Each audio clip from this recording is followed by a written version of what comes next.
Hi, and welcome to Cultural Flashes, where we talk about something new. So I'm Christy, your host. I'm Alex. And today we're going to find out what we're going to talk about. So, all right, let's jump right in. Okay. So we're going to into the magic box. Start with picking out a topic. And facial recognition is facial the first recognition. topic. First topic. Go ahead.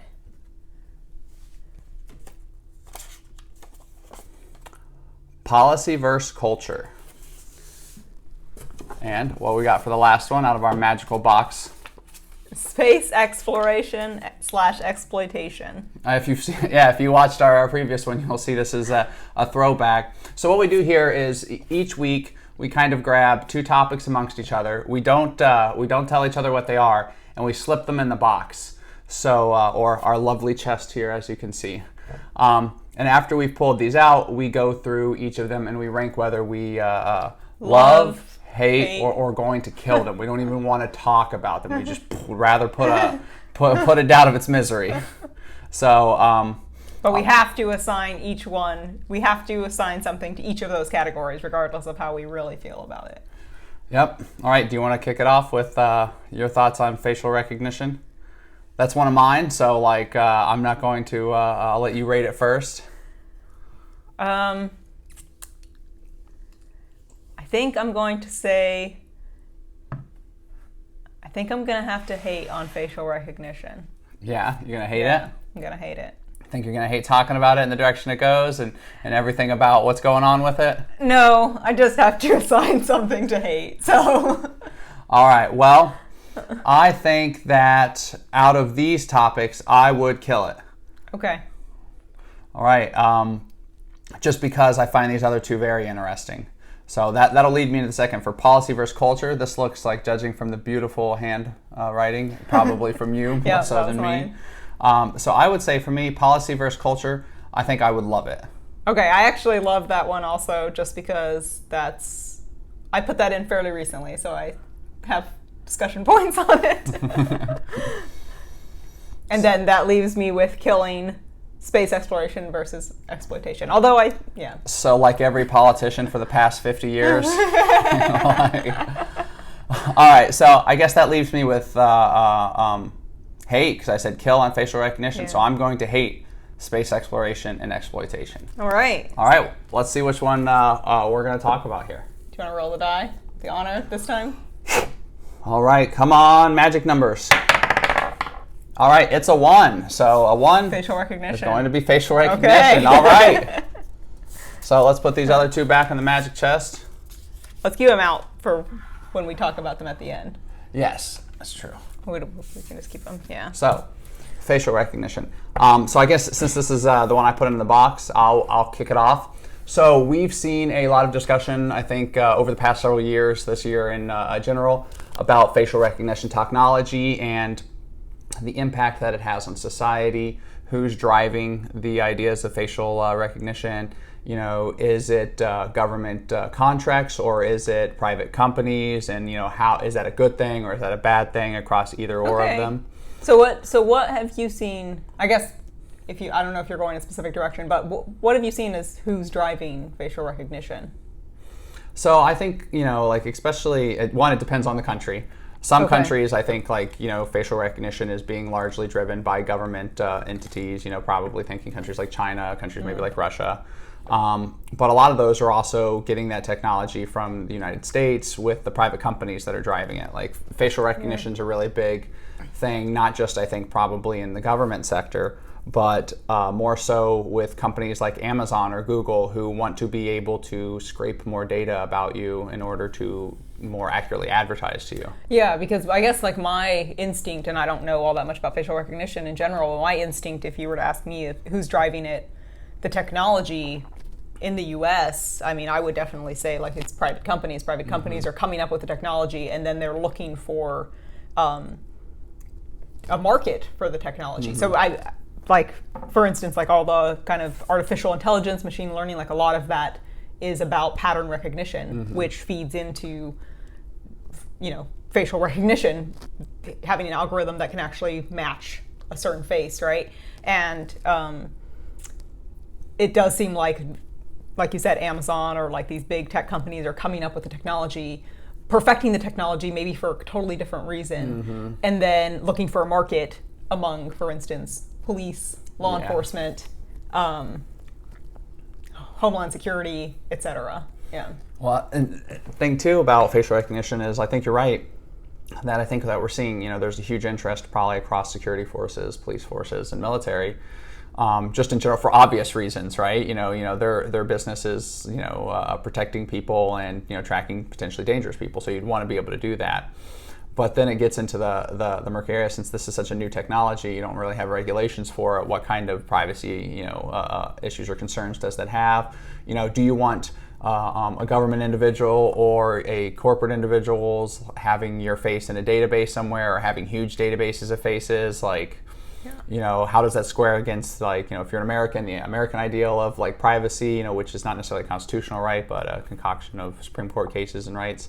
But like, the idea of like, do you is that unreasonable search if the government's using that, using the kind of thing for your face, like, or if you're in a different country that doesn't kind of quite have those same sorts of legal questions as we've defined it, like how does that impact you? What kind of what is that? If you're in England, is this another par for the course and part of like the expansive CCTV networks they have there? Or if you're an authoritarian country, is this something that could be dangerous for you or your populace? So like, what do you kind of think on this?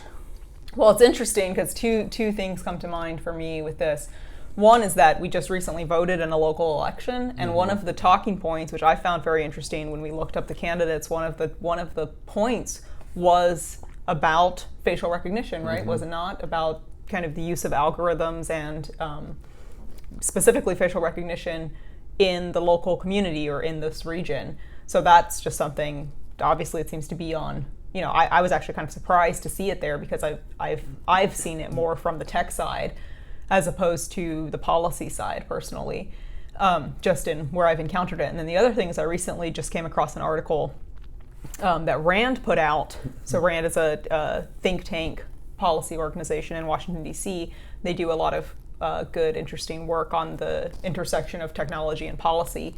And they just put out an article discussing facial recognition and Amazon's recent decision, right? Which I don't know if that was involved in your motivation for this topic, but Amazon. Do you want to talk about Amazon? So Amazon recently released, with all the protests that have been going on and the discussion about police brutality and racial discrimination broadly with law enforcement, Amazon recently said that they were not going to be. Was it allowing law enforcement to use their facial recognition? Yeah, they weren't going to be partnering, I think, with law enforcement for 1 year using facial recognition or something like that. With the idea... Let us know in the comments if we got it wrong, but it's something like that. Yeah, it's something, I think it was, they weren't going to be like kind of giving this technology, partnering with law enforcement, as they have been doing for facial recognition technology, which I'm pretty sure they've already been working with government and law enforcement areas in this area. But they were kind of putting it on hold for a year, from our recollection. Well, and I think a lot. Sorry, am I cutting you off? No, go ahead. So I think a lot of people get, their mind tends to go to the most nefarious place when they're thinking about facial recognition and government overreach. People think of spy movies or they're putting us in a database to come get us all or something like that. Well, but currently, I think the bigger fears and what we're seeing, I think, even in regards to the platform plank you just mentioned of the local politician, is they're using these things also for speeding violations. Like, in a lot of cities, there's certain places that you already have the cameras that estimate how far your car is going, take a picture of your license plate and send it to you. Well, if you mirror technology like that, or red light, you're passing red light stuff with facial recognition, you no longer have the argument of, oh, I wasn't driving my car, which typically doesn't fly very well now, but you've eliminated that whole process because now you can mix a face with an ID picture with the registration of a vehicle, and you now know where this person, what traffic violation they've committed and what's been going on. Now, of course, could that be used for more nefarious purposes? Probably. But the big thing there is this is something that can impact something as small as how we police traffic infractions and traffic violations. Like we're already seeing that being proposed in several cities. Okay, interesting. I didn't think about that application, but it does seem like, I think it does strike one as very Orwellian in nature, right? This idea that like now there's, the government already has your picture if you have any type of driver's license or passport, right? Yeah, they've got your photo. it, They know what you look like. But now, not only do they have your photo for purposes of issuing you the documents that you want, but they now have your photo for something as small as a traffic infraction, or to, match you up. If anything happens anywhere, they can use that to match up faces. And the thing that the Rand article was discussing, part of it, was that facial recognition is actually pretty bad for, as almost expected, right? You can guess, people of color, black people, I believe in particular, and women. Or it's not as good. Basically, the best that it does with is white males, probably because, from a technical standpoint, I don't know that this is absolutely for sure, but based on how these other kind of machine learning AI things go, artificial intelligence or machine learning, I would argue that basically what we have right now is not necessarily artificial intelligence. Oh my God. Yeah. I don't even want to get into that because like I'm going to have people attacking me in the comments. But anyway, basically an algorithm is only as good as the information that you feed it. And so if you have an algorithm that has lots and lots and lots of pictures of white males, for instance, it's going to become much better at finding the distinctions between white males than, for instance, black males or women, etc. I think it's interesting because it becomes a really good example of what you would consider privilege in a society, right? Like if you ever wanted tangible evidence of privilege, you can see, since there is a predominance of probably white males in tech industry, just like you're saying, the images that are being used are what is going to be most likely representative of the creators of the technology. If the creators of the technology are white people, white men, then they're going to be better at picking out white men, maybe even white women, because that's going to be the first thing that people are going to think about. And even if you're looking at it from a business standpoint, even if you don't think that there's a racial aspect to it,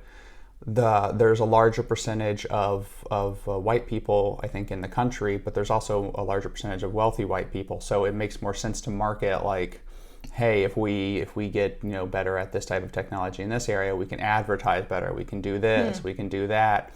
So it's not even necessarily, not even saying, I don't even think it's something it's done on purpose, but you can see a business rationale, and you can also see a really good example of like privilege going on. Like, you're not even thinking about how do we make this better for POCs or African Americans or anything like that, because you're usually pulling from a set of images.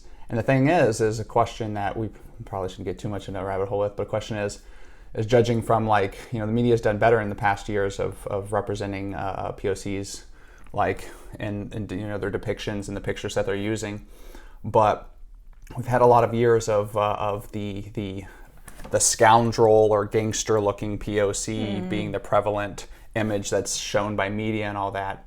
So like, would it even be a good thing to scrape like current images and stuff like that off to use and increase the capability for recognition? I mean, that's a good question as to where those, like, why is it that the algorithm is better at recognizing certain ethnicities than others? And I would harken back to what you said initially, which is that regardless of whether or not, like the algorithm is only as unbiased as the coder is. And the fact is that we live in a society where everybody has biases, right? Everyone has proclivities to how they think. It's not necessarily in the sense that they're being biased because they're trying to be, but your algorithm is only as good as the data you provide it.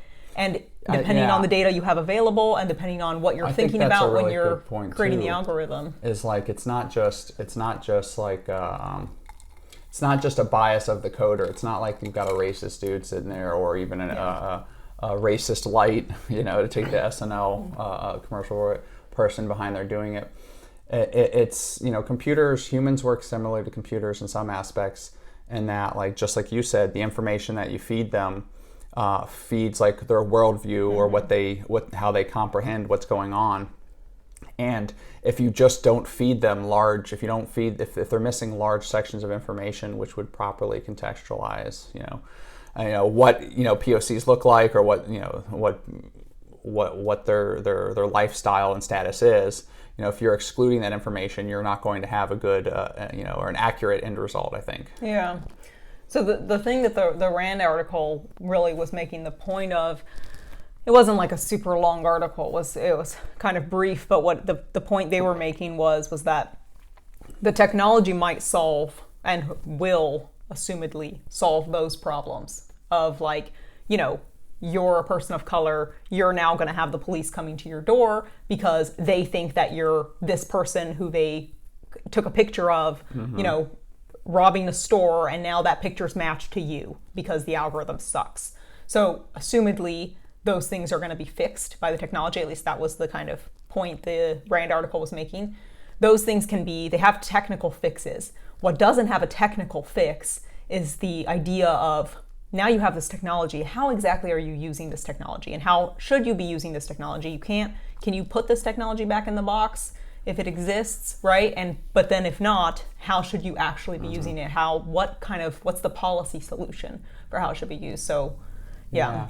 Part of my worldview, especially when it comes to technology, is like, a lot of people go, we need to stop this being implemented. This is going to be used for nefarious purposes, or be used to undermine, rights, the rights of citizens.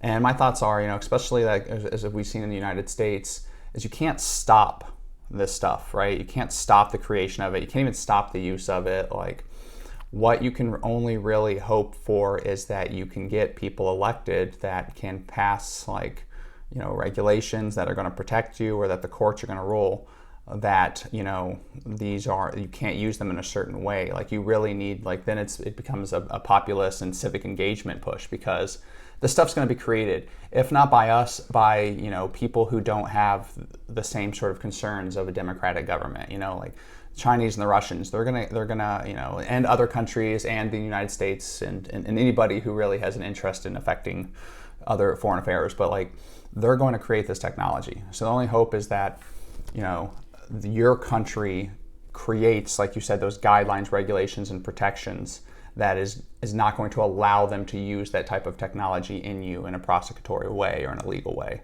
And we've failed a lot of that, I think, sometimes in the US, but, just not to go on too long, it reminds me of the old facial recognition technology, which is sketch artists, where we have the same problem. Like, it's funny because, like, facial recognition, we're talking about, like, this is the same problem with POCs and them not having the accurate ability to distinguish at the moment. But we've had that problem before too with sketch artists. Well, like, I was going to bring that up with witnesses. Yeah. So witnesses, what do you even call that? Someone who's witnessed a crime, right? Eyewitness. Eyewitness. Yeah, eyewitness sorry. Account. So an eyewitnesses are notoriously bad. At least, in the research that I've seen, eyewitness testimony is actually, like, that is considered a kind of gold standard, in courts. But eyewitnesses actually are pretty horrible.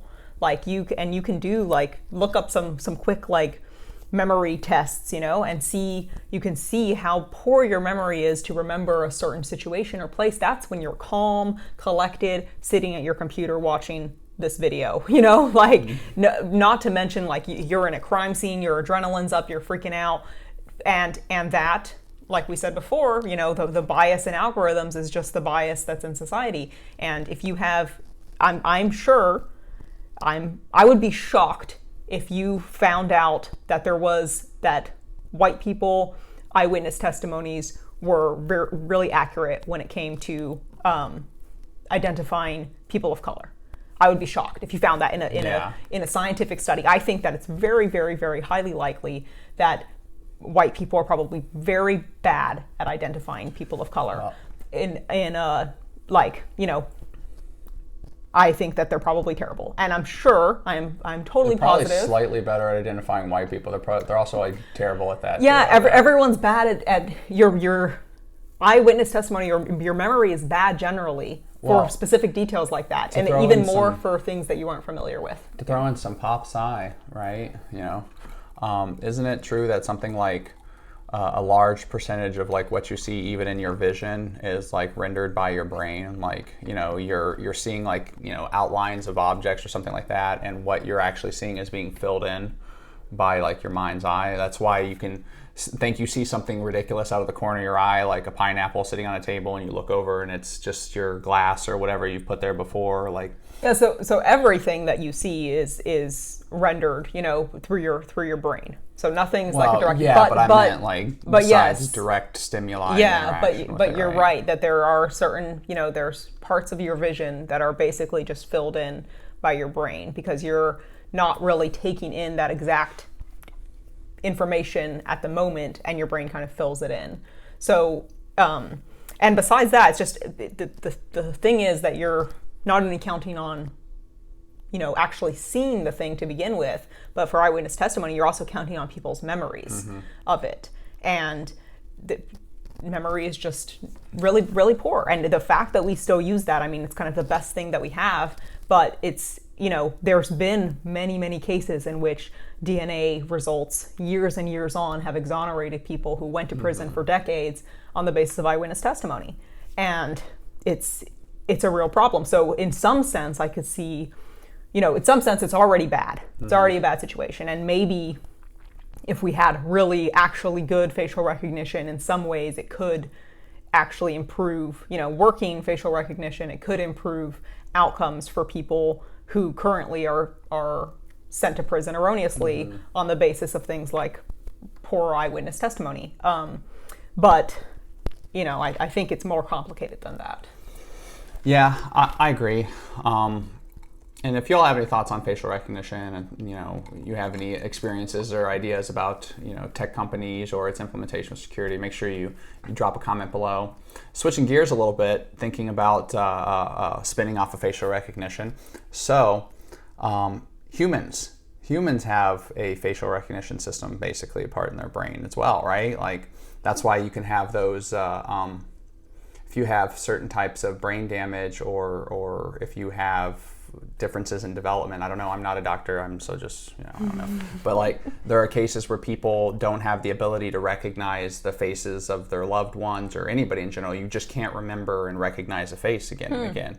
So like, for instance, I remember, of course, when I took Psych 100, one of those kind of classes, we talked about a guy who had this, and he had to basically, he would identify people in his life by the sound of their voice, the clothes and stuff that they were wearing, because faces didn't jump out at him. Like, so for instance, how, I see you, I'm like, oh, that's Christy, like, I recognize your face.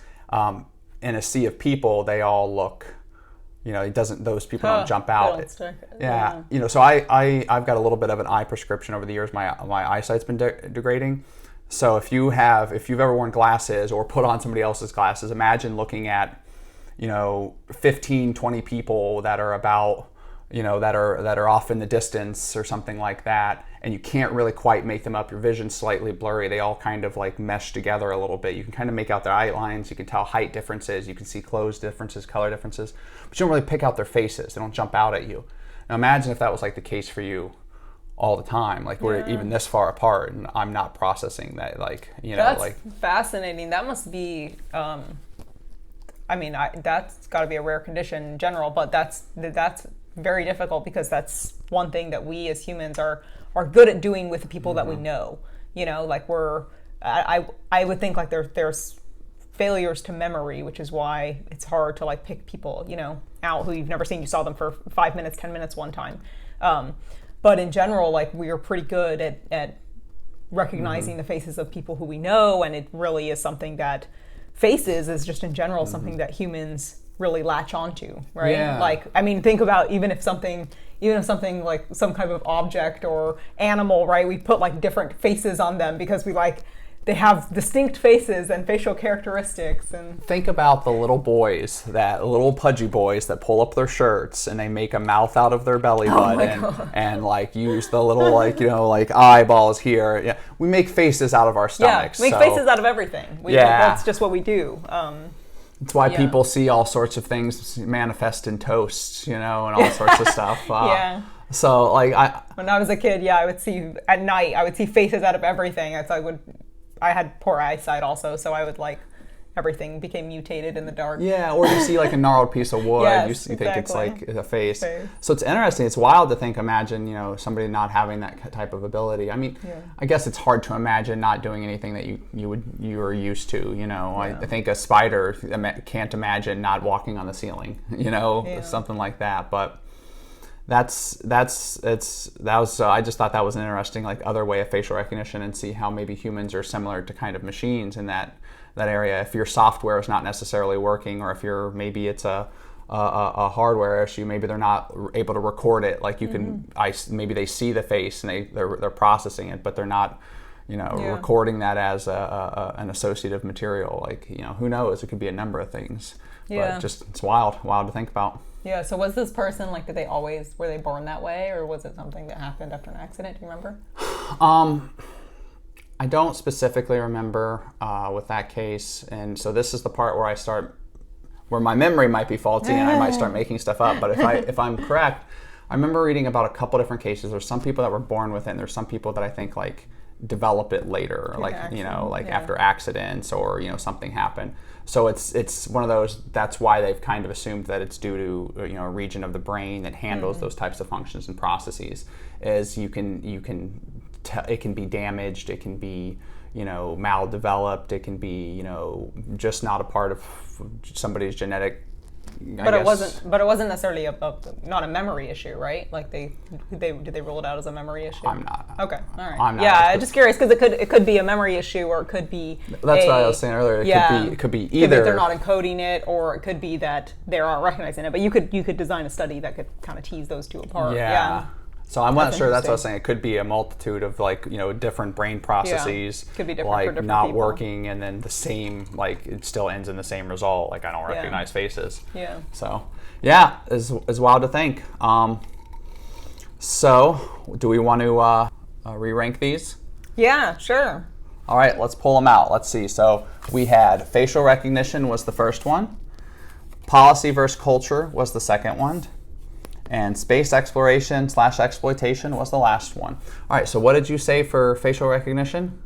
So I think I had said hate on facial recognition, and then love on policy versus culture, and kill space exploration versus exploitation. But actually, I think that all of these three topics today were pretty great, and I was pretty happy to talk about any of them.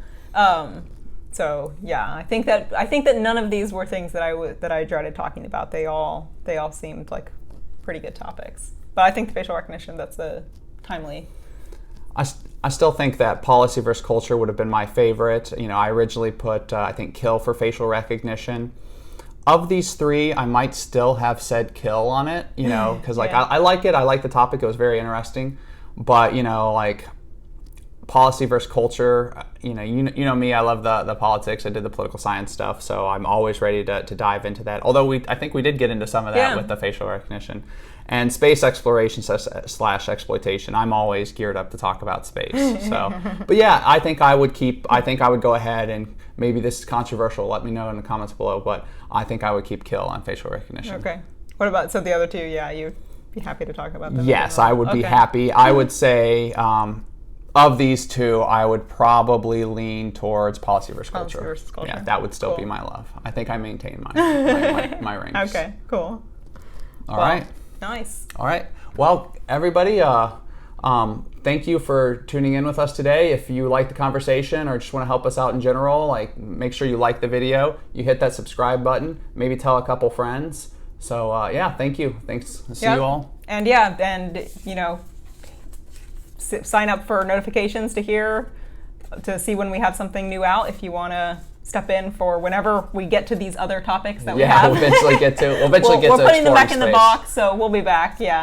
So, and this one we'll throw out. Yep. Okay, thanks for joining us. Thanks for joining us.